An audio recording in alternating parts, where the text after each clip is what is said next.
আসসালামু আলাইকুম। আমি মোহাম্মদ শওকত হোসেন। বরাবর মতো আজকেও একটি নতুন ফোনের রিভিউ নিয়ে চলে এসেছি আপনাদের মাঝে। আজকে ইন্ট্রোডিউস করব আমরা মিড রেঞ্জের ভিতরে লাইট প্রিমিয়াম একটি ডিভাইস নিয়ে, যেটার ফটোগ্রাফি অথবা ক্যামেরাগ্রাফির জন্য সবচেয়ে সেরা ডিভাইস, সেরা ক্যামেরা, সেরা কনফিগারেশন, সেরা পারফরম্যান্সের নিশ্চয়তা দিচ্ছে এই ডিভাইসটি, যেটা হচ্ছে টেকনোর ক্যামন 30। মিড রেঞ্জের ভিতরে এবং কি ক্যামন সিরিজের ভিতরে সবচেয়ে সেরা, সবচেয়ে সুপার ডুপার ডিভাইস হচ্ছে এটি।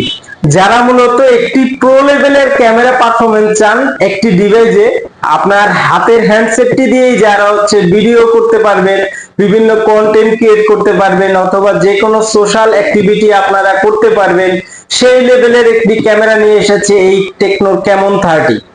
জি, সবচেয়ে ক্যামেরার জন্য মিড রেঞ্জে এখন এই ফোনটিকে ধরা হচ্ছে। এছাড়াও এই ফোনের অসাধারণ অসাধারণ ফিচার এবং কনফিগারেশন দিয়ে ভরপুর রয়েছে এই ডিভাইসটি। ফার্স্ট অফ অল আমরা এই ফোনের ক্যামেরা নিয়ে কথা বলবো। এই ফোনে ক্যামেরায় দেওয়া আছে 50 মেগাপিক্সেলের ওআইএস এবং ইআইএস সমন্বয়ে ক্যামেরা, 50 মেগাপিক্সেলের এআই ক্যামেরা এবং 2 মেগাপিক্সেলের ডেপথ সেন্সর, যেটা হচ্ছে লাইট সেন্সর সমন্বয়ে দেওয়া আছে। এবং সেলফিতে পাবেন 50 মেগাপিক্সেলের ক্যামেরা, যা মিড রেঞ্জের ভিতরে কোনো ফোনে এখন এই অবধি দেয়া হয়নি।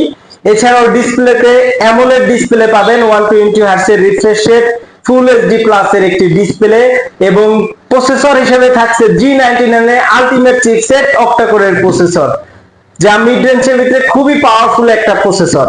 এছাড়াও এই ফোনে ব্যাটারি হিসেবে পাবেন 5000 মিলি অ্যাম্পিয়ারের ব্যাটারি এবং কি 70 ওয়াটের 70 ওয়াটের একটি সুপার ফাস্ট চার্জিং সুবিধা, dual storage speaker, noise cancellation, IR blaster. আপনার একটা ফোনে মূলত প্রো লেভেলের ফোন হলে যে যে কনফিগারেশন থাকা দরকার সম্পূর্ণ কনফিগারেশন পাবেন এই ফোনে। তাই যারা 25-26 হাজার টাকা বাজেটের ভিতরে সেরা একটি ফোন খুঁজছেন, টপ নচ কোয়ালিটি একটি ফোন খুঁজছেন, তাদের জন্য বেস্ট চয়েস হতে যাচ্ছে এই ডিভাইসটি, বেস্ট ডিল হতে যাচ্ছে এই ডিভাইসটি। আশা করছি এই ফোনের পারফরম্যান্সে আপনারা সবাই স্যাটিসফাইড হবেন।